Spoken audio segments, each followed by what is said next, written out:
I don't care what anyone says about me. Is that true though? Just because you're bankrupt, it doesn't mean to say you've got nothing. When I'm pictured on my horse or in my house, people are like, I thought you had no money. I thought this. And I'm like, no, you're just reading the papers. How do you deal with that? But then I got mentally ill because of my situation at the time, what I was going through. Seriously mentally ill, suicide. I tried to kill myself and somehow I survived it. I mean, I really was rock bottom. You had a very public relationship with Peter. It's either been toxic, narcissist, gaslighting, and it does stem from childhood. My first boyfriend's been abusive, controlling, beating you up, all of that. It's the same with surgery. Everyone's like, why'd you do it? You don't need it. No one needs it. I do it because I want it. I must have body dysmorphia. I won't leave myself alone, and I'm not going to leave myself alone. To me, there isn't competition. There's only one price. Yeah. Only one pricey. Katie Price, you're one of the most recognisable faces in the UK and have been for the last 20 years. 30 years. You were born in Brighton to Amy and your dad, Ray, and then your mum married Paul in 1988, whose surname you now have? Price. You've got 5 children and won Celebrity Mum of the Year twice. God, you've done your research. You've been an advocate for disability, ADHD, mental health awareness, and a supporter of anti-bullying and children's welfare campaigns. You've one of the highest paid British glamour models in history, famously earning more for your wedding photos than David and Victoria Beckham. You wrote 8 autobiographies, all of which went to #1. 54 books in total I've done. A series of hugely successful children's books. And a product line including cosmetics and perfume and equestrian products. But all of it hasn't come without struggle and heartache. I'd love to talk to you about all of it. Welcome. How are you? Yes, I am living proof of a survivor. What's the secret to your longevity, do you think? But the thing is with me, I come from a normal background and I still regard myself as like a normal person who got lucky. And my life has been very turbulent. And as well as dealing with it with yourself, like every other person out there, we've all got stuff that goes on. But then on top of it, the pressure of the media speculating, having their turn on it and how they want to interpret it to people. And so it's hard enough dealing with stuff yourself, let alone having everyone else have their view and what they think and their speculations on it. So it is quite tough mentally. But I'm still here to tell the story and I'm still eager and hungry with my career. Yeah, it's an interesting dynamic with the media and with the press because on one hand, you need it for the career, and particularly if you're driven and hungry, you need that in your life. But then the other side of that is the scrutiny and eyeballs on you. How do you balance those two separate sides? See, when I got into this, I was training to be a registered nurse. And then that just went out the window because then I started doing page 3. But I was only like 17 and I'm 46 now. And never in a million years did I think I'd still be sitting here at 46. And when I was 17, coming out of clubs, getting pictured, it was like, yeah, I'm in the papers because they pictured me and not all the other girls. It was always me. So I loved it. But now I look back, you realise you cannot control what the media say or write about you. So they sort of created like a villain, if you want. And you can't control that. No. And as the years and the decades go on, they are there for your breakups, whatever challenges you have. And it can be quite detrimental, one-sided, not told the truth. So as much as people say, you need the media, I had a really good relationship with the media for many years and I loved it.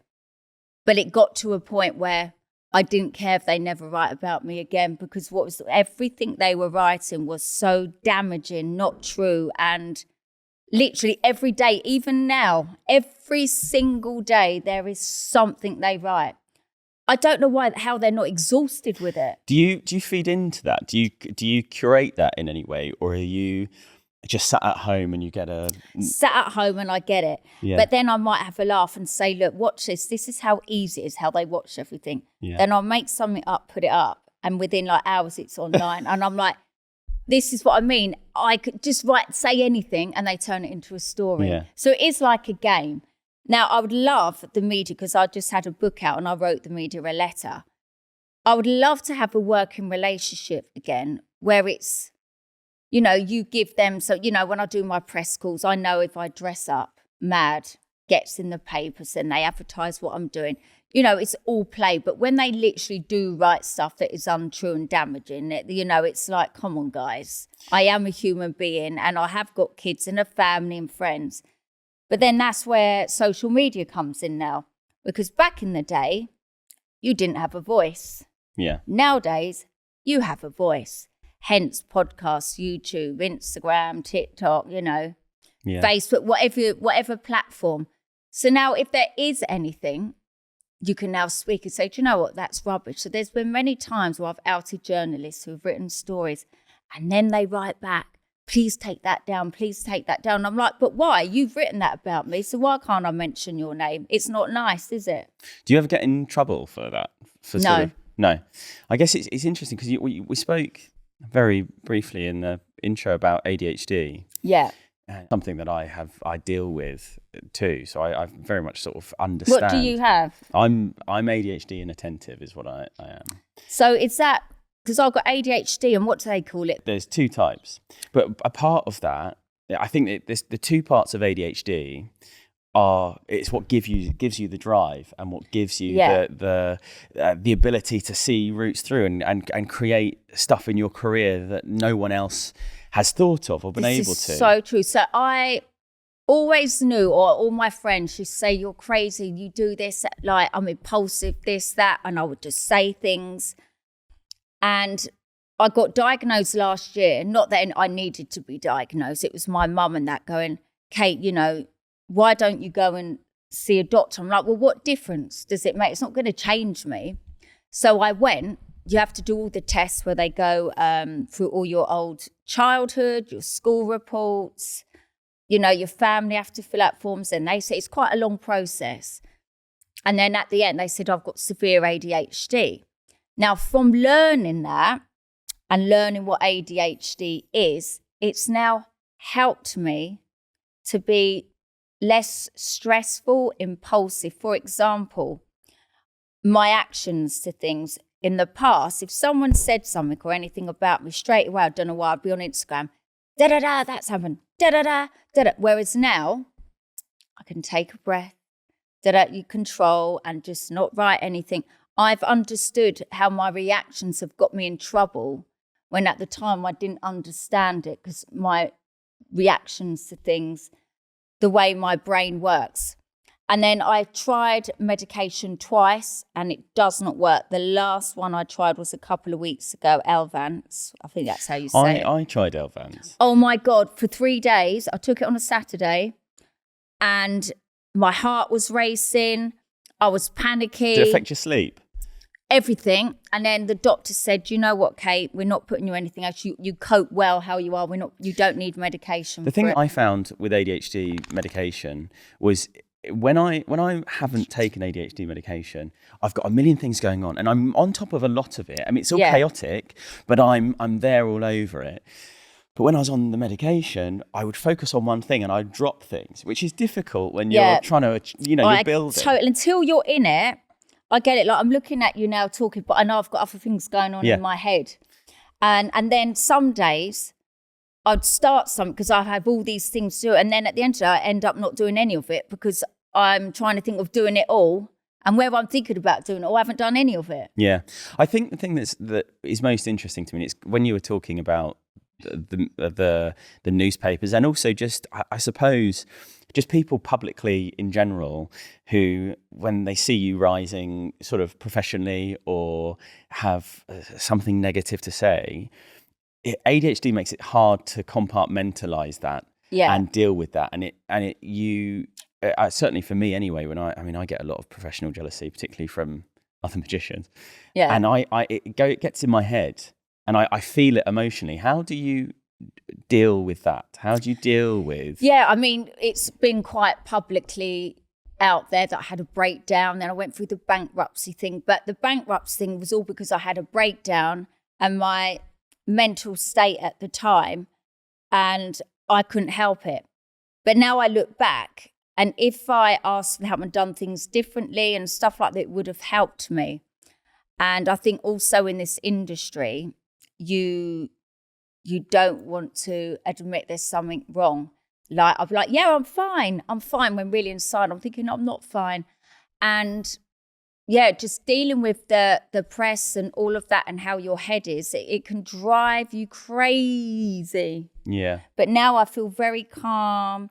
I'm still chaos, and I'm still like, I'll be at home with the kids, and then suddenly I'll get up and I'll just start dancing or singing or doing something loud or moving about, and everyone's like, "Are you all right, Mum?" And I'm like, "Yeah." And then I've got JJ goes, "Just calm down," because I get all excited. And so then JJ's I'm back your to other half. Other half, yeah.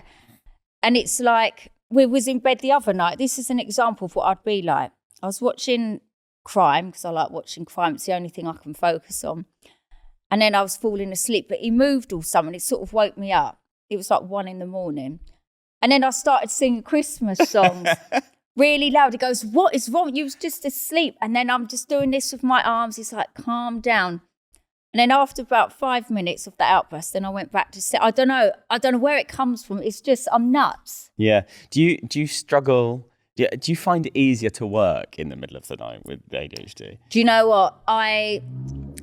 The thing is that I like to be on the go all the time. Yeah. And then I'm having ideas all the time, write the ideas down. Then if I had someone, by the way, I switch conversations all the time. That's what I'm with you. If I had someone who had my brain and to put everything of my thoughts into action, I'd be genius. Because I never find anyone with my ideas and I'm like, "But I want to do this, follow up. I feel the exact... And it's so frustrating because I know I put my all into everything. Yeah. It's just I've always got these ideas and I know they can materialise and work. It's like I haven't got enough time to do it all, get someone to do it all. They're like, yeah, I'll do it. And then it doesn't happen and I'd get frustrated like that. So you mentioned the bankruptcy. Yeah. And ends in 4 days, the first one. So what does that mean? Tax and VAT. Yeah. And when you have a breakdown, and I had a breakdown, and then when you start getting letters and calls, you're already in a rut where you don't want to get out of bed. So you start avoiding. It's called avoidance. Avoid everything. Avoid phone calls. Avoid texts because you can't cope. Yeah. And what you've got to remember, things then build up to the point it gets to noise. And it's like, wow, then the damage is there.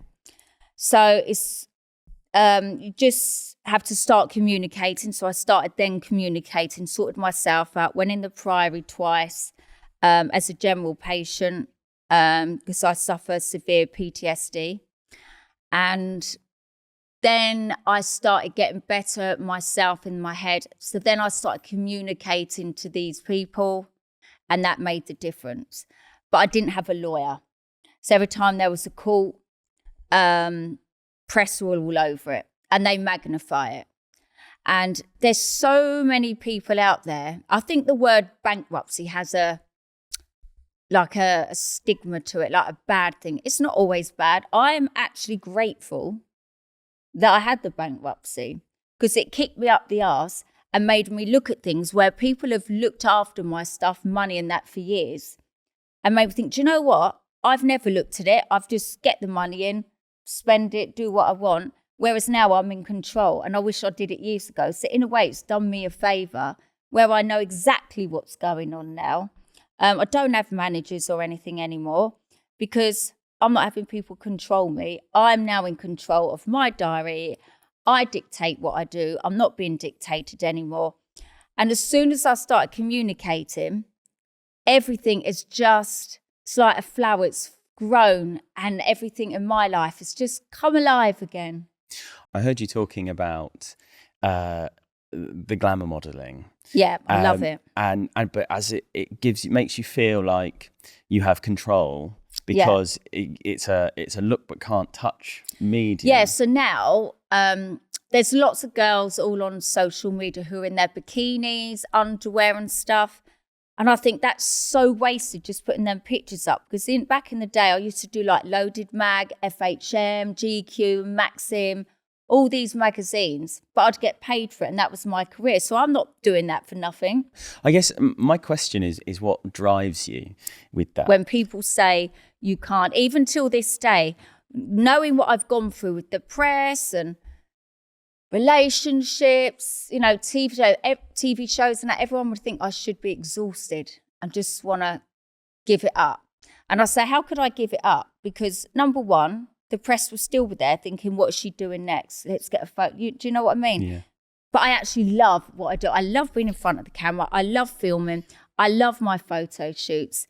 And where I've had the breakdown and come back, the drive in me is unbelievable. It's like I've now got the knowledge, the experience, and I'm on a mission again to create another 30 years. So is it the game of creating something of yourself? It's definitely creative. Like I'll Rather be bringing than financial. perfume and that out again. Yeah. So like with the perfume, I love smelling them. Then I love finding the bottles, then finding the name. And at the end, you've got a product. And I know I've created it. And then you find the box. Are you hands-on with those things? Yeah, I love it. Every single detail. And then you deliver it and bring it out. And to me, that's an achievement. Yeah. I don't do anything that's unrealistic that I don't think I could do, because what's the point in wasting my time and everyone else's? I know the formats I use. I know what I want to do, and I want to enjoy what I want to do. Yeah. I think it's really interesting with you, Katie, because it feels to me like you're very switched on. But I act stupid. Yeah. Best thing to do. And so it's kind of like your no one career. Ever gets and understands me. But I feel like you've had 30 years in the public eye in a very big way. Yeah. Almost to like the point where you couldn't walk to the supermarket without being recognised. It's still like that. Yeah. Now. But I think it's because you think about what your next step is going to be. But to me, it's normal, because people say, what's it like? And I'm like, but I don't know what it's like having your job. Because from 17, when I started, there was a film called Striptease, what Demi Moore was in. So then I was literally in the Sun newspaper every day for 7 days, stripping off a bit of clothing. And then because of the name Jordan, I got into the Formula One, and then I got into the lads' mouths, because I wasn't the typical glamour girl, because I had real boobs then, curly hair, brunette. So when normally the glamour girls were blondes, big tits, you know? Yeah. And then, I don't know, it just sort of changed, and everyone said, don't do your boobs. And I went and done my boobs. And then it was like, I had photographers, everyone. Then the Sun ran a poll, should she do her boobs? I think it was like 90% come back and said, don't do them, but I still did it. Then I got banned from Page 3. I mean, I suppose I've created... Page 3 ban you for having fake boobs. Really? So I think I created my drama without knowing I was doing it. I think that's what happens. Things happen to me, which I don't do on purpose. I think drama just comes with me, and it just creates an interest of...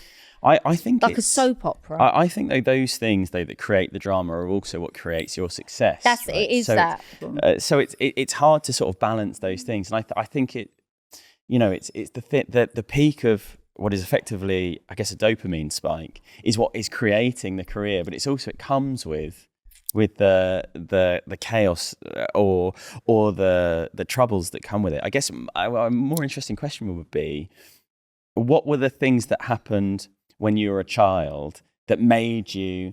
I always said, I saw one of my old English books. I was 13 and it was English. I showed it on one of my shows. And it says, what would you like to be when you're older? That was the English subject. Yeah. And I basically said, I want to have a fairy tale wedding. I want to have a house with a swimming pool and horses and lots of kids and be a famous pop star. Or what was the other thing? Famous pop star or a nurse. Now, I didn't quite get the pop star thing, although now all of a sudden I'm booked for loads of prides and I'm singing. And I love it. It's only taken 46 years, whatever, 30 years, I mean. But then I wanted a black Suzuki Vitara Jeep, and I wanted to wear a black catsuit. Very random. So when I look at it, all my dreams have come true. So anything else is beyond. And at school, people used to say I was a dreamer, because I used to say, I know I'm going to be famous. I didn't know what for, but I knew I'd be famous. I'd look in the mirror and be like, I know I'm going to be famous. And it's so weird, because I used to say that to people. I didn't know what for. I just knew I was different, but I don't know how. It's really weird to explain. Maybe I manifested it and it happened. Yeah, it's really interesting. I mean, my tour show is called The Dreamer for that reason. Is it? And I do think, I mean, I won't keep going on about ADHD, but I do think it's lots of people in this industry have it. But though. it's a superpower, but it comes with costs, I think. Yes, because your reactions sometimes and the way you are. I'm just going to pause this conversation very briefly to talk about the tour show. You'll probably know that I'm a magician normally. I'm a magician by trade. I love these conversations because I love hearing about people's lives and hearing about their routes to success and the struggles they have and how they've overcome them. But my day today is I tour a theatre show called The Dreamer. It's a magic show, and I'd love to see you there. I do theatres all over the country, to be honest, everywhere from Scotland down to Southampton and everywhere in between. So if you fancy having a look and coming and seeing the magic show, the show is called The Dreamer Live, and the website is thedreamerlive.com, or alternatively, click on the link below. When you talk about the bankruptcy, and you know, I've seen the comments on stuff where you get a lot of people talking. Are awful. But it can happen to anyone. I'm not ashamed.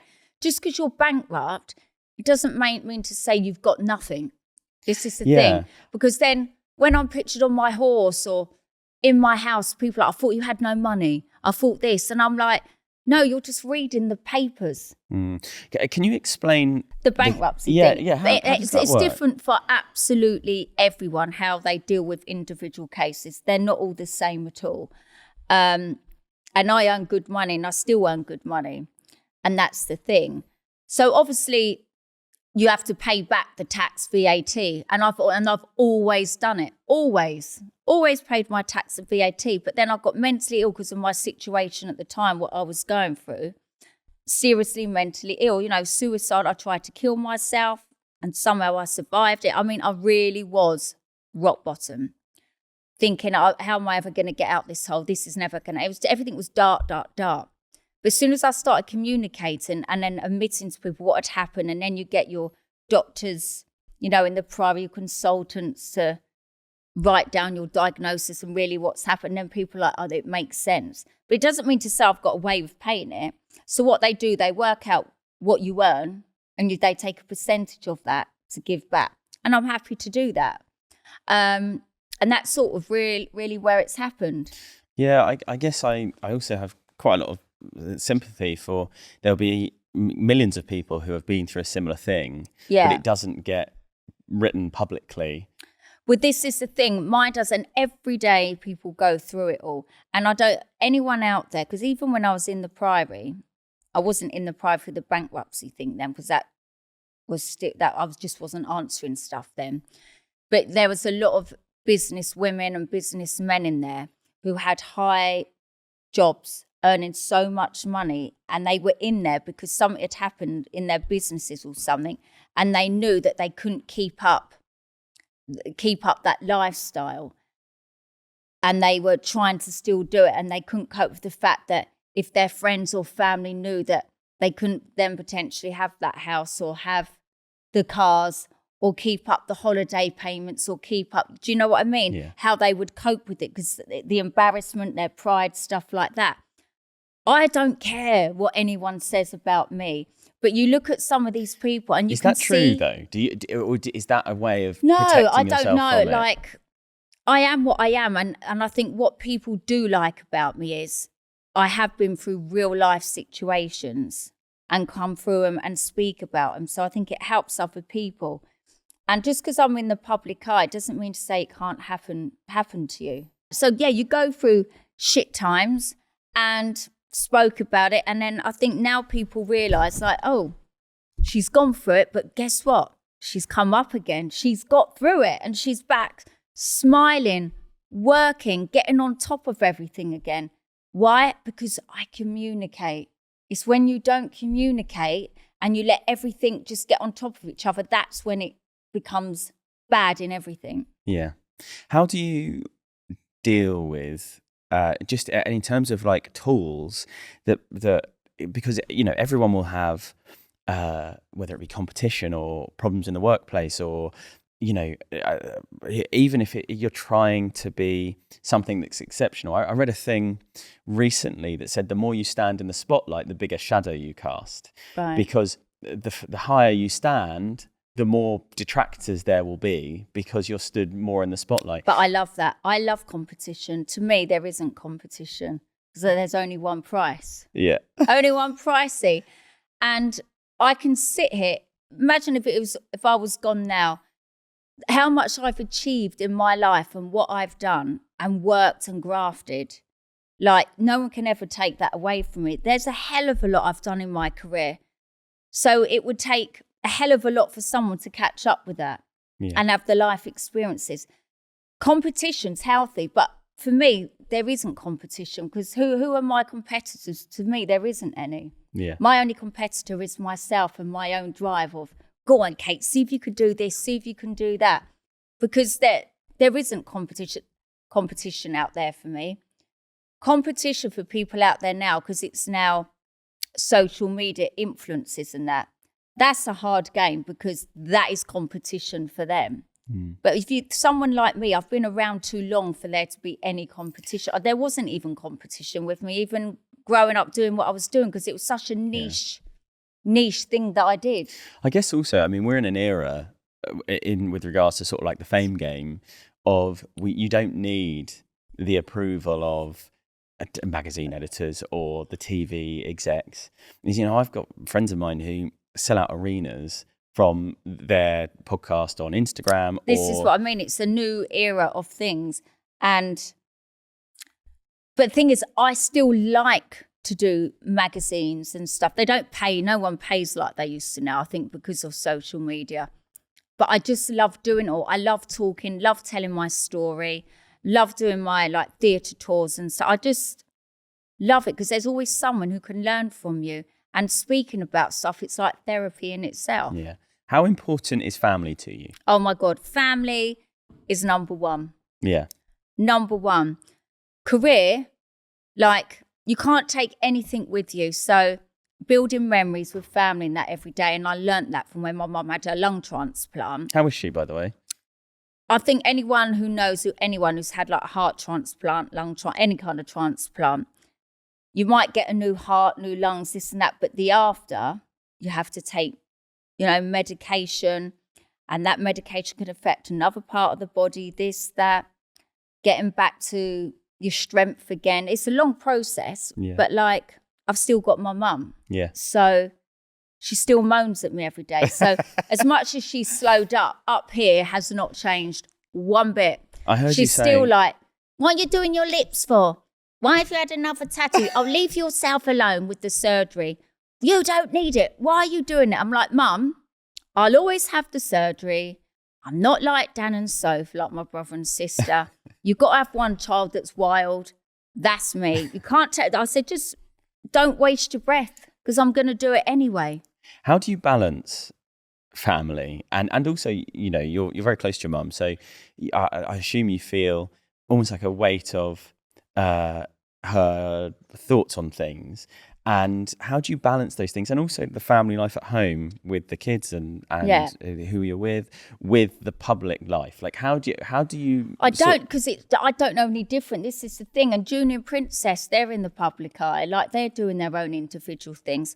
And Harvey, he doesn't know that everyone knows who he is because he don't know any different. But out of all of my kids, I would say Harvey first, then Princess. Wherever you go, they know them. Really? I think actually know Harvey.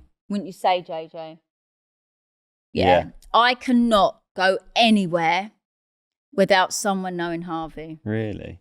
He could be in the barbers and then you'll get a load of people at the windows watching him get his hair cut and Is stuff. he aware of, are you aware of, obviously stuff with Harvey goes around online and it's not always complimentary. Good, and, no, he doesn't. He's not aware of it. No, but he does. It's so funny. Hear YouTube clips from back in the day when he was a baby saying funny things, or with me and Pete, he'd always play A Whole New World when we did Children in Need. Really? It comes out with this random stuff and then he'll watch my shows back. He knows what to Google and look at, but he doesn't know what famous is or a celebrity. He doesn't know about that. He just knows that I'm on telly, or he goes, Mummy is, Katie Price. He just goes like that all the time. He's never said Jordan. Doesn't know the Jordaners, even though he was there when bang in the middle of the Jordan days. But he knows that whenever he goes out, people always come up to him, but he doesn't know the reason why. Does he deal with the public eye, so to speak, or certainly like people knowing who he is well? Well, because of the way he is, the autism, he's autistic, he's got ADHD, opposite deficit disorder, behaviour problems. You know, he's got a whole list of things.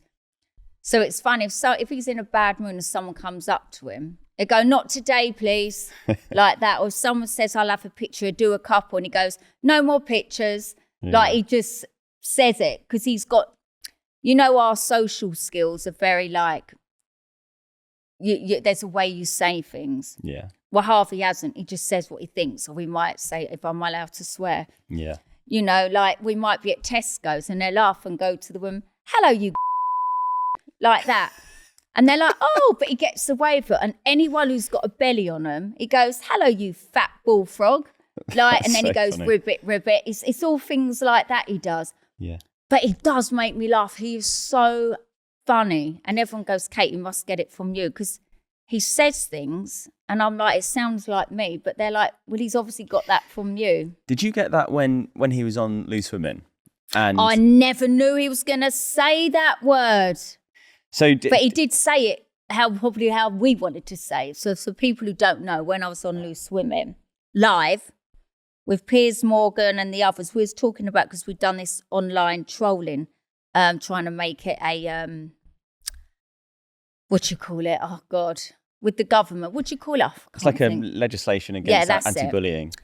And I said to Harvey, because he wasn't so vocal then, and I said, well, what do you want to say to all them people who are horrible to you out there, Harv? And he went, hello, you. And I was like, what the fuck? Like, I didn't say what the fuck. And I'm like, and I was like, oh, Harv, thinking, oh, I couldn't believe he said it. But do you know what? They didn't really have any Ofcom. Really? No, I think because Harvey is, and he actually probably said that we would all want to say to them. Yeah. So.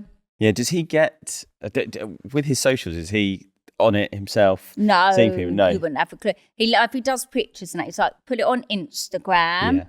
And then if I'm live on TikTok, he loves it. Everyone's always asking about, where's Harvey? He's a legend, he's that. So when he's there on it with me, when I'm trying to do my clothes bits, people put frogs up on it. So he's like, Mom, look. Yeah. And then I send him green hearts and then trains on it. So he watches it, and I'm like, look, this person because he loves those things, the interaction, and he loves it, and so he gets really excited that people are doing that for him. He is adored, I think, by you just can't the not public. though. He's so this is the thing. He's so innocent. Yeah, he's like my man baby because he's 22, 28 stone, 6'2", but yet he's still a baby. You know, he wets the bed. I have to keep changing the bed. He wears pull-ups to bed. I have to wash and shower him because he wouldn't do it properly, even though he gets in the shower, he doesn't do it properly. Although you say, well done, you've done it. You know, and his independent skills, he tries, but he doesn't do it all properly. So he'll always be like, my man baby. So is he at home with you all the time? Thank God he moves back nearer home. I found him a place. He moves back in March. He's been in Cheltenham, 3-4 years. It's so far to go. And he always wants to be home with me. Yeah. So, you know, we had to go through the local socials and all of that, the government, that to find him a placement that's suitable for him and stuff like that. And we found one. So he's so excited, and so am I, because I could see him all the time then. Was it a tough decision making that decision? Hated it. Yeah. I mean, anyone out there who knows, you just feel like you're failing them. And it's not, because you don't want him to think, oh, why has Mum put me here? It's not that. He has to learn his own it's selfish of me to have him at home. He's got to learn his independent skills himself and stuff like that. It was the worst thing I've ever had to do. But then once he was there, after about a week, I was like, oh my God, I've got freedom. I haven't had this for 19 years. This is what freedom feels like. Yeah. Because I'm just used to having to do him all the time. And then it'd smash my house up, and you can't slam doors, you can't sneeze, I get everything out the cupboards. And you do miss that when he's not at home. Like when he came home last week and I was knackered because he has me up at night.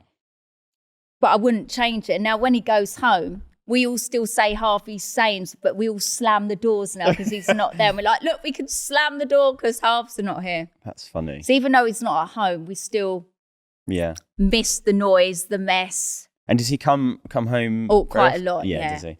So I guess the thing that's interesting to me is obviously Harvey and Junior and Princess grew up on the TV show when you had cameras around all the time. So and they're very good with the media. Yeah, and then you've got two... Jet and Bunny. Yeah, they're not in. I don't even do pictures of them. Are they not interested in it, or does it ever create animosity No, between I think them? it's different now. I think because when Junior and Princess were growing up, it was all newspaper, magazines, wasn't social media. So they've grown up with it that way and then moved into social media. Whereas Jet and Bunny, they are in the social media world, and can be a nasty world, trolling, so it's different.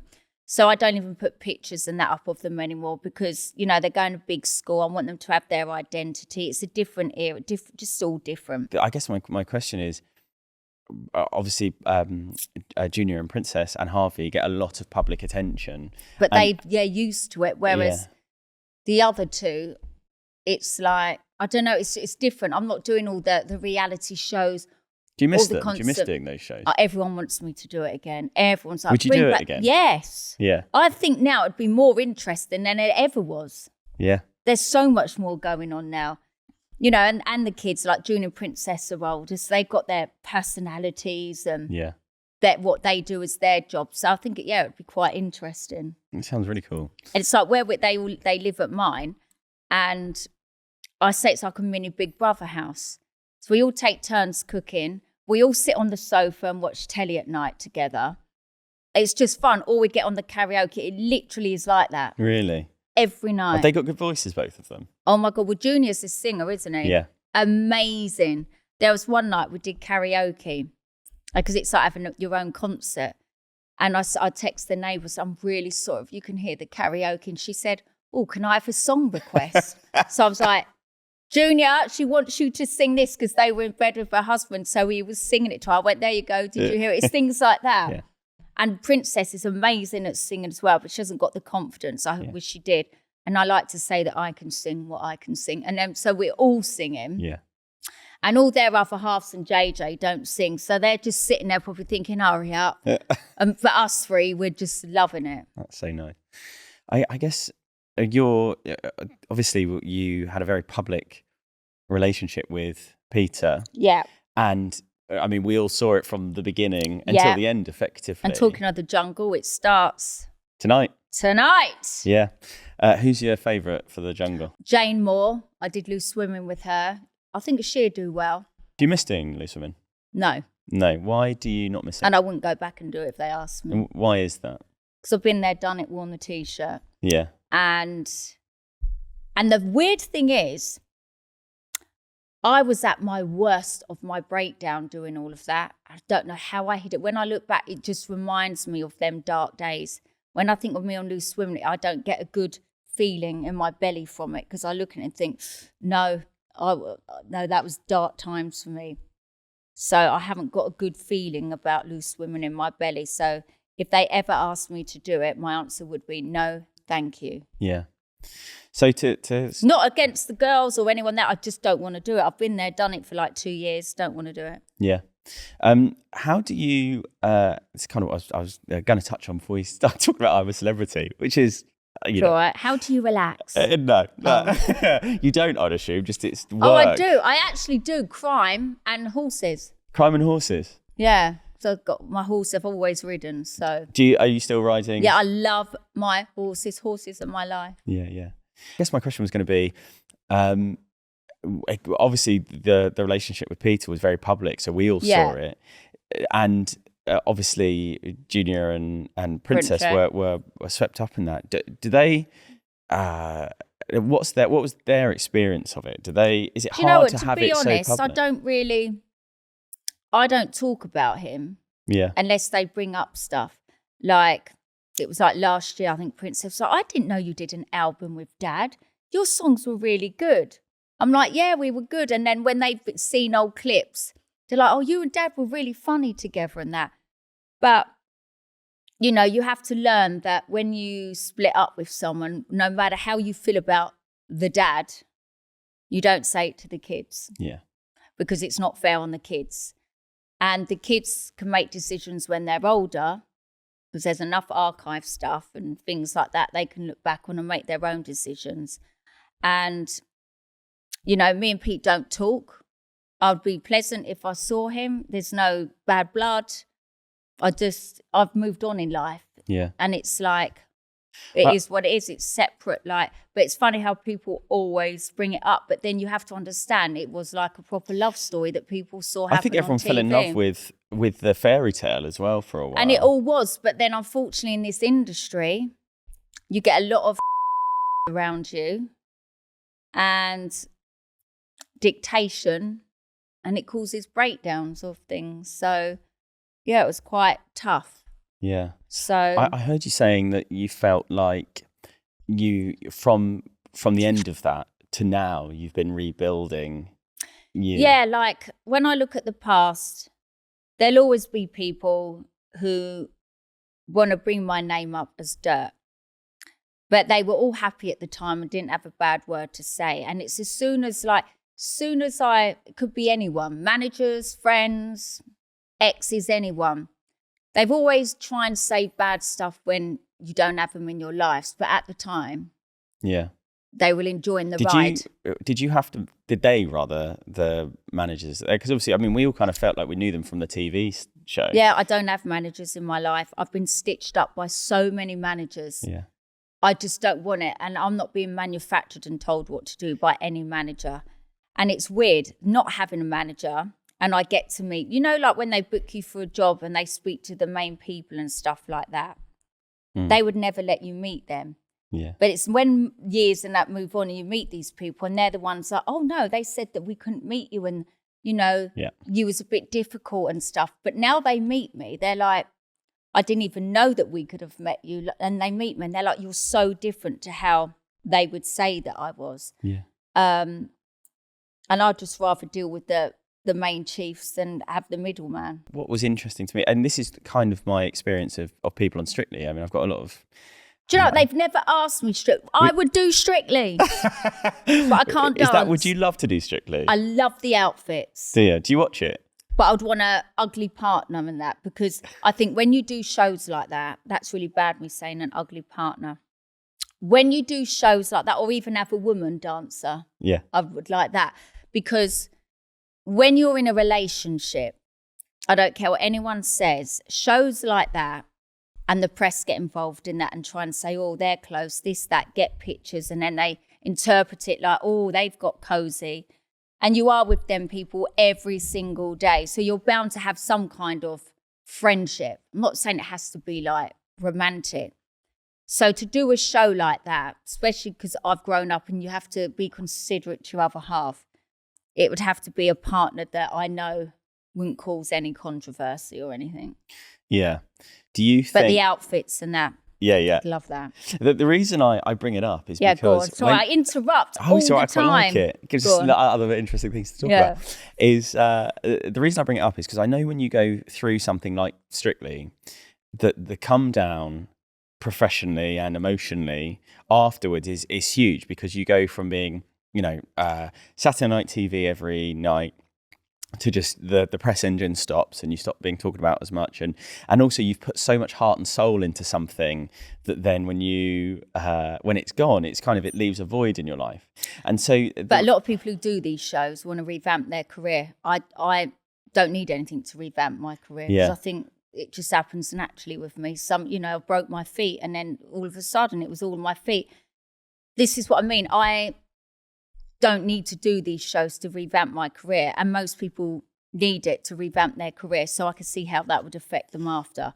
I know that if I did a show like that, it makes no odds to me whether I'm on the show or not. I'd do it because I want to do it, not because I'm trying to revamp anything. Does that make sense? So I can see when some people do it, it's really hard because they get the attention, they're on the TV all the time, so mentally it's got to affect them a bit, because suddenly they're voted off one week and no one talks about them now. And that must be really hard. It's like the X Factor shows, this and that. They have all an entourage, all stylists, this and that. Yeah.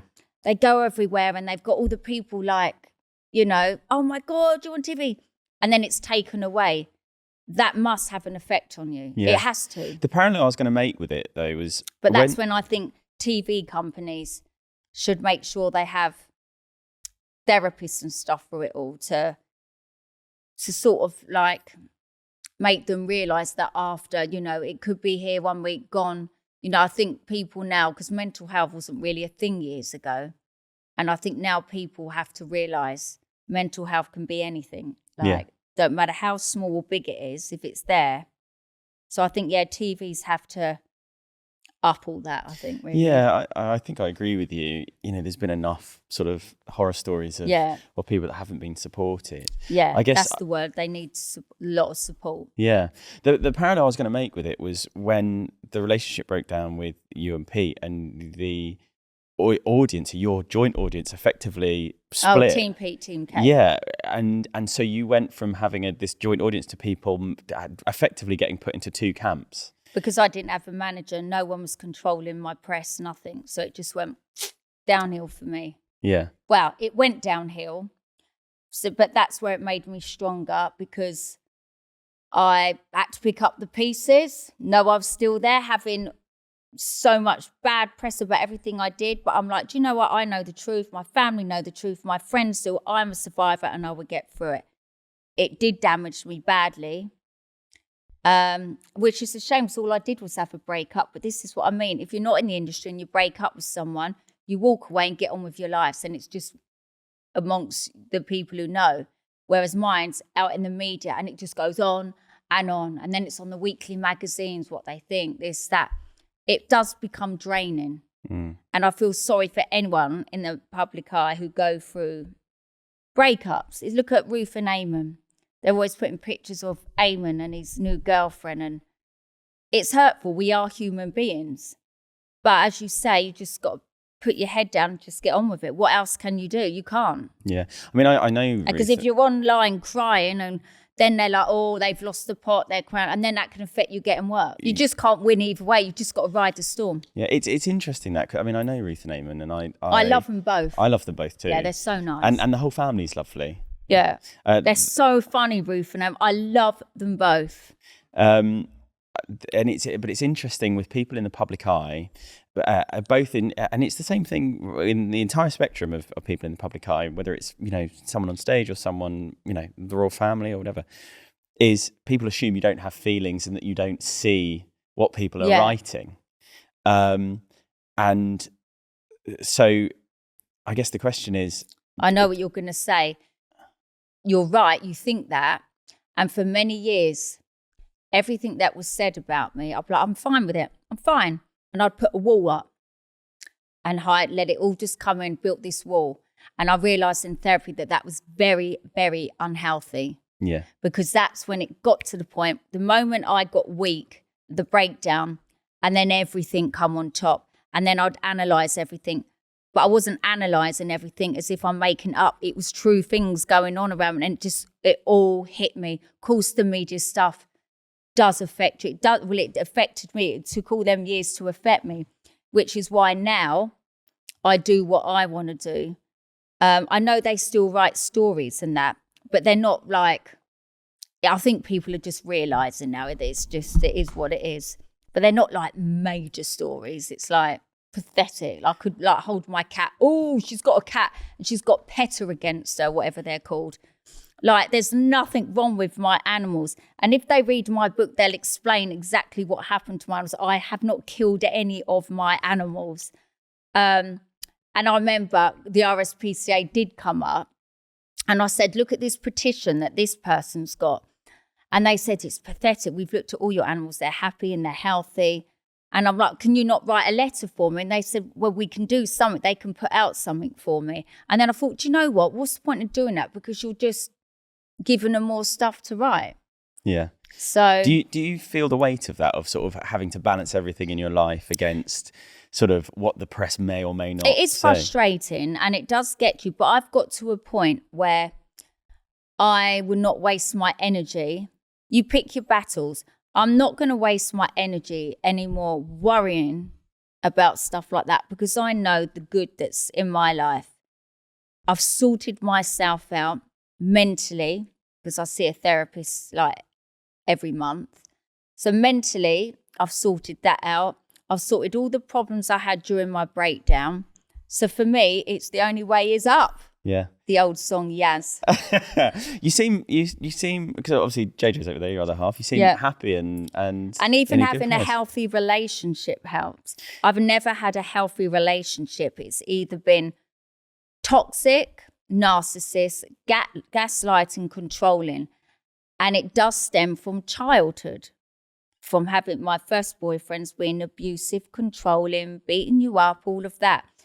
So when you have relationships like that from when you're younger, you get used to that. So then you attract that in some relationship, there's some form of that, because it's weird that it comes comforting because that's all you know. And it's only till I did relationship therapy of what healthy relationships are. And you just realize you now know what red flags are, this and that. And it got to a point where my family were like, Kate, I just don't want to meet anyone now because you just pick wrong uns all the time. And I didn't mean to do that. So then when I introduced them to JJ, they're like, no, not interested. And I'm like, I promise you, he's not like the others that I've learned about relationships. But now he's proper part of the furniture. They absolutely adore him. My kids adore him. My family adore him. He's on our family chat.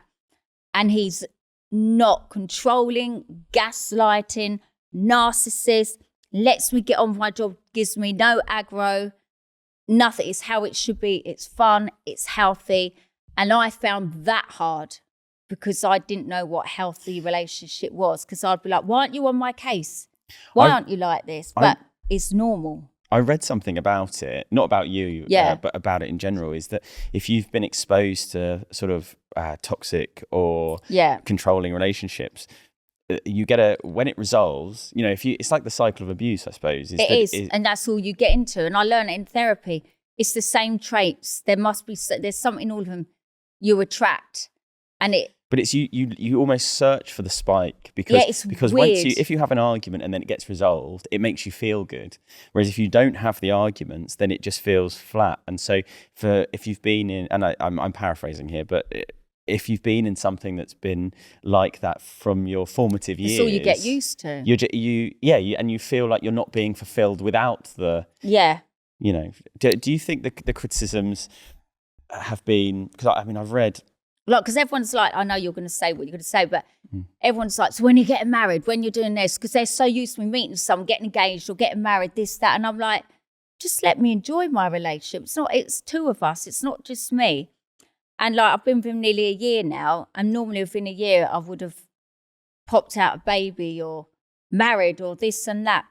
And it's normal. It's now my family saying, when are you popping the question then? Because they really like him. Do you think it's like a new lease of life for you? You feel like you've turned a page. Definitely. The weight is so off my shoulders. Like, there's no more shit that could be written about me. I've said everything that's gone on. Even in my new book, I put my ADHD report, all my private notes. Like, I've just put everything in it. And to me, it's like, there you go. There it is. It is what it is. This is what happened. This is that. And now this is me. If you don't like it, don't. But I am a survivor. I'm now training to be a life coach because I've had so many life experiences. I know I can help other people. Yeah. But at the same time, I feel like I've started my career again. I think I'm more hungry this time for it. What's the goal? Like, what I don't even know. I want to bring my empire back again. Not I want to. It is. I've already started the journey. So it'd be my makeup, the underwear, the perfume, the equestrian range. Obviously, I'll do more books, calendars. I don't know. The world's my oyster, really. The books are really interesting to me because all of your books, everything from the autobiographies to the children's books, have been really successful. All gone to number one. And when you were talking to Louis through, I saw you, and it almost wasn't. I don't even know if he acknowledged you saying it, but you said, "I know how to do that. Like, I know how to make them work." So how do you, what's your process for getting the book to number one? Well, I think not only that, I think because so many years people have bought my books, they like to see the next one and the next one. But what you have to remember with books, you talk about everything, but then a lot gets taken out. And I find that frustrating because you have to have legals that go over it, because everything you say in your book, you have to prove with evidence that it's factual, because you get sued and everything now, and the book companies will. So there's a lot of things that were taken out, not because it wasn't true, they just couldn't fit it in, because you're only allowed a certain amount of words. Hence, in this book, there weren't so many pictures because they used it up more with words. Yeah. It is interesting how it all works, and it's hard. So you have to sit in a dictaphone and just talk. And then as you talk, you're like, oh my God, yeah, and this happened and that. Like, there was so much they couldn't put in this book. I could have brought out 2 books in one. So is that what happens? You talk, you explain your experiences, and then someone takes your you go through old words. stuff, and then you work out what chapters you're going to talk about. Then when you start that, you're like, oh my God, but this happened. I forgot to tell you this happened. Then we're like, oh, that would make a good chapter. Yeah. But all the stuff that I wanted to put in this book, there wasn't enough space. And they're like, oh my God, we need to do another book soon. I said, but just remember, I know you want to do another book, but while we're waiting and I'm doing that, other stuff is still happening, relevant stuff that should go in the book. But this is what it's like with my life, where I've done so many books, because when the book's out, so much has happened in the build up to that book that you need to put in the next book. Yeah. And it's not because I try, that's just my life. It just happens. What stuff have they taken out that you wish they hadn't? Well, I can't say that. You have to wait for the next book, because it is going in the next one. Yeah. So you sort of... I already know what's going in the next book. Yeah. So there should be some people who'd be scared. Really? What, people that you know personally, friends or former friends, or... I'm not saying nothing. Everything's proven with evidence. Yeah. When's the new one coming? Well, we're just doing the deal at the moment for it. Yeah. So they've got a lot of it already, but then all other stuff I'll be putting in it as well. Yeah, lovely. I love doing the books, though. I love doing my press calls. What's your favourite thing to do? Like, what's your favourite part Being of at home, cooking with the kids, sitting there, watching telly, the animals all on us, and we all go cinema, go horse riding, and seeing the family. Yeah. And then us all waking up going, right, what are we doing today then? And then sometimes they go off to work, and I don't know, every day is different. There's no day that's mirrored to the day before. Can I ask you a question about, you mentioned that you started in the public eye when you were 17. Yeah. And you were... I still want to be a paramedic. You still want to be a paramedic? I so want to do it, but then I've reached out to start the courses, but it's finding time where you really have to do your work for it. And then I've got work coming in again. I've got work already booked in for next year. And to do a paramedic, you have to do it, and full-time sort of. And it's just finding it. But being a paramedic doesn't matter what age you are. You can be older anyway, but that's still something I'm definitely going to do. I'd be amazing at it. I know I would. I'm such a people person, caring person. I want to be the scene of the accidents, the scene of the old people. This is those murder documentaries you've been watching. Oh, I'm just obsessed with the murder documentaries. I know everything about serial killers, crimes. Like that is my thing. If they had Mastermind again, that would be what murder? Serial killers. Serial killers, crimes, and all of that. Wow. Do you know what? There is something in it. The only thing I fall asleep to is murder documentaries. That's what I do. I love it. No, but then I put it on at night, and poor JJ. He made me watch Pitch Perfect the other night. He's been dying for me to watch. I went, no, because I won't be able to sit and watch it. So then he said, just try, just for me. I'm like, okay. And I thought, I'm not going to be able to sit there. And I've been keeping all my chocolate wrapping papers, like from Quality Streets, the Heroes and the Celebration boxes. So I've said to him, just keep the wrappers. And then I was crafting doing it, because I'm making something out. I've stuck all my wrappers to a piece of paper. I've now put the frame on it, and I'm doing the next thing to it. And everyone's like, what are you doing? I said, you'll see. And so far, they're like, Mum, that is so clever. And like on the family chat. So I did watch Pitch Perfect, but I had to do crafting at the same time. Did you like Pitch Perfect? It was okay. And JJ's like, no, it was good, wasn't it? I said, it was okay. I said, why do you want me to say it was good? I just said it was okay. He goes, well, I saw you like lip syncing along to some of the music.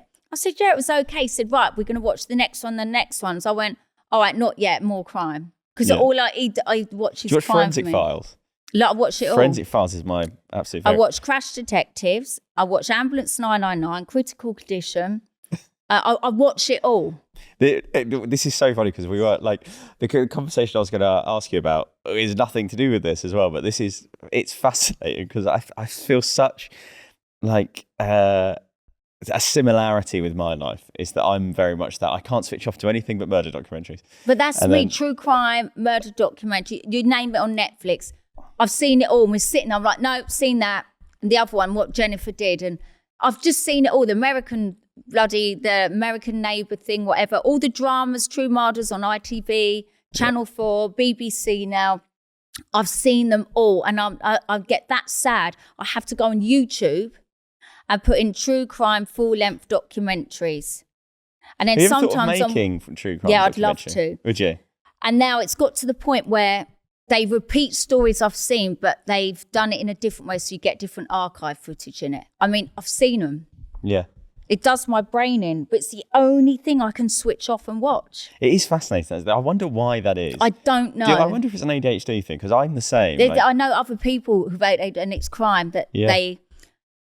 Yeah, and if it's a film, if we're at the cinema, it has to be a thriller, like a proper thriller, scary, like, or based on a true story. Wow. I was going to ask about, because you said you started when you were 17. Joe Blogs Jeans. And that photographer ended up taking pictures of me. And he said he had a children's agency. Cut the long story short, we had child protection on the door. He was in prison for doing indecent photographs of girls and stuff like that. And he was obsessed with me. And I remember he used to make a pineapple milkshake, but I never drank it. And that pineapple milkshake used to drug like young girls and take pictures of them. So that was my first experience of my mum with me with the modelling. And I was only 13. Do you think that's affected you in any way? Do you know what? I don't know. It's the same with surgery. Like, everyone's like, why do you do it? You don't need it. No one needs it. I do it because I want it. That's the thing I need to do in therapy now, because I must have body dysmorphia. I don't know what my relationship things as well. Yeah, I don't know what it is. I won't leave myself alone, and I'm not going to leave myself alone. But I do know I did my whole career natural, apart from my boobs. No airbrushing, no filters, because they didn't have it. Since I've hit my 40s, from like 43, I've started with the tattoos, the face, now the lips again. I don't have filler, but I am having more surgery. And why am I having it? I can't really answer. I get a lot of surgery free. That don't help. And I don't take advantage of it as much as I probably could. But I do also look in the mirror and sometimes think, oh, that's enough. So I can recognise it. But then I can recognise when other people have gone far and like, what the hell have they done? I'd never want to look like that. But I am 46. I'm adult enough to make my own decision. And it doesn't matter how many people say, you don't need it, you've been beautiful, this and that. They might say it, but I've never seen it. There must be something underlying. I don't know if it's relationships from when I was younger, of men saying you're not pretty, this, that. I don't know what it is. So there obviously is an issue with me with surgery, and that would be something I will work on next to find where that started and the core of that. What I wondered about it was because you spent a life in photos basically, and so your success has been quite tied to how you look. And I've always liked, when I do a shoot, it's weird. Because when I do a shoot, even now, I'm that arrogant that I could say you could put any 20-year-old or whatever in front of me and I'd wipe the shit out of him in a photo shoot. Because I love the camera and I know the camera loves me. I am so confident at that. But then take me out of that, then I don't know, it's different. It's so weird, I can't explain it. Do you think there's a misconception about who you are as a person because of there's a shyness that I don't love myself. I'm confident. I know I'm good at what I do. I don't go out flaunting what I've got. If anything, like I always cover up, wear tracksuits and stuff like that. But in front of a photo shoot, I'd love to get my kit off and being in front of the camera. It's like I've become an animal and everyone's like in front of the camera. Your eyes just change, or this, or that. It's weird. It's like there's so many sides to me. A question I wanted to ask, and we half touched on, and I didn't quite go there, which was your school reports when you were younger. What did they say about you? No, that's how we knew we had ADHD early. You only have to look at my school reports. It's all there written, but that wasn't a thing back then. Yeah. Capable of the work, easily distracted, dreamer. Like, it's in all of them. All capable of the work, yeah. Bright. She could be like a top student, this, that. But no, easily distracted. There was only, if I'm interested in something, I focus and I can do it. But if I'm not, just forget it. I had an ADHD doctor that described it as you've got a Ferrari that doesn't have any fuel in. Right. So if it's going downhill, it's a Ferrari that's moving. Whereas if it's trying to go uphill, it's just not going to move. Right. And I think it's interesting with you because you're obviously there's stuff that has come from that, whether it be relationships or legals or any of those sorts of things. That it's easy for people who are eager to misunderstand to give it commentary, shall we say? When I think really, your career and the longevity of it is a testament to you creating it and knowing how to create what you would like. And do it. For example, time. I've got better, well, apart from today. I've got told all different times, but anyway, time management's never been good. The boundary situation, routines, because if you look at my career, it's not a 9 till 5 job. It's all different. And I've become used to that kind of life as well, because that suits me. Yeah. And I was obviously meant to do that. To have me at a job sitting there 9 till 5, I couldn't think of anything. I couldn't do it. I couldn't focus, and I couldn't have someone telling me what to do. That is just not for me. And I get bored easy. I read something about, this is a slightly different tack, but similar to kind of what you were saying, with the bankruptcy hearing when you were on holiday. What was the story behind that? So they knew I was going away, and they said I could do it by Zoom. Yeah. And it was something to do with, I don't know, they obviously didn't get the email or something happened there. And what made me laugh is all of that saga. I got to court. I wasn't even in the courtroom. I was in a side room, and I did it by Zoom. And it was only for 8 minutes, asking me 3 questions. Really? So all of that, Sky News, all of that, so getting me arrested off the plane, all of this stuff, that I went to court, and I was put in a side room. Didn't even have to go into court, and I did it on a screen by Zoom, and they only asked me 3 questions, the whole 8 minutes, all of that for that. Wow. Do you think you seem to sort of, there's a lot of stuff happened in your life that we've not touched on, and you have to book me again for another one. I won't. But this is what everyone said. Jamie Lang, he had me on, and he's like, no. I need to have you in again. And then he had me in again a few months later. He said, you're the only guest I've had in this quick like this. He said, but I need more I need more with you because your life is so interesting. He's like, I haven't even touched. And he said, when he talks to me, it's like a library. He said, you look up as if you're looking at what files to talk about. And it is. We haven't even touched on so much, but yet I've still said so much that's gone on because there is so much. I think the thing that I find fascinating about you, Katie, is you talk about things that happen in your life, but almost sort of matter of fact without acknowledging, it must have been hard with the bankruptcy thing or dealing with that personally, but you kind of describe things in a way that is almost sort of brushing them off. Yeah, I mean, the hardest thing in my life, what I've had to do was finding out that Harvey was blind, because none of us knew. Yeah. And then my mum's lung transplant. That to me, and then when I look at that, it's because it's family close to me. And although everything else has been horrific, betrayals and all of that, they're all real life, but they're things that are stuck with me in my life. I can't explain it. Is that because you care about other people? And if it's I've had to learn that self-care. I've been rubbish that. I would give all my time to everyone else and not myself. I was the one who suffered because I've too much given it to everyone else. Yeah, it's been lovely to talk to you. I've really had a wonderful. He's had enough. Well, No, is I'm there anything joking. else we should? I've got a roast dinner to go and do. I know. But I could sit and talk for hours and hours. It's been a joy. I really hope to have you on again at some point. Yes, I enjoyed that. Thank you very much. I'd like everyone to know, yes, it is a Sunday.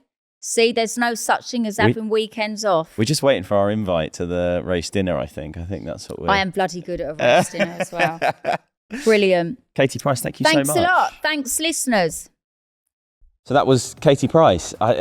Genuinely really fascinating conversation. And I think, Katie, for her flaws and the issues that she's found herself in sort of legally or personally, she was quite candid about talking about them, and it's quite disarming when she talks about them, because I think she's she's found herself in a place where she's very understanding of where those problems come from and doesn't shy away from the problems. I thought it was really interesting, and I think that my takeaway from that conversation with Katie wasn't so much the chaos or the pricey or those things that she's kind of known for publicly, is that she has a career that had lots of longevity and a lots of 30 years in the game, really, but it's all come from her creating it, and her brain and her mind and those things that have given her longevity and the financial security and big houses and TV shows are the exact same things, the exact same character traits that have also given her the difficulties, whether it be legally or personally. And so it's hard to take one of those things in isolation. It's hard to criticize the legal troubles, for example, without acknowledging that those legal troubles are exactly the things, or certainly the personality traits behind those legal troubles are exactly the things that has made her successful. And I think she's kind of made peace with that. And it was really interesting to see. And it also seems like she spoke a lot about her time in therapy, and it really feels like, certainly she feels, and I don't know either way, but it certainly seems like she feels like she's got a new lease of life and she's got a grasp on those things, and that the bankruptcy and everything that came along with it was a reset switch for her. So it was really fascinating. There was a lot in there about her secrets to how she's become successful, really, but more importantly, how she's been able to deal with the negatives of that, whether it be people's comments or the press. I don't know how honest she was about her relationship with the press. My feeling is that a lot of the press talking about her has come from her. She didn't say that, obviously, and so I took that with a bit of a pinch of salt. But it seems to me like she's someone that decides what she wants to do and doesn't let anyone say no to do it. So it was interesting and fascinating, and I really enjoyed the conversation, and I'm very, very grateful to Katie for giving us her time. So thank you so much. Thank you to you for listening. I really hope you enjoyed the first episode, and I very much look forward to seeing you again.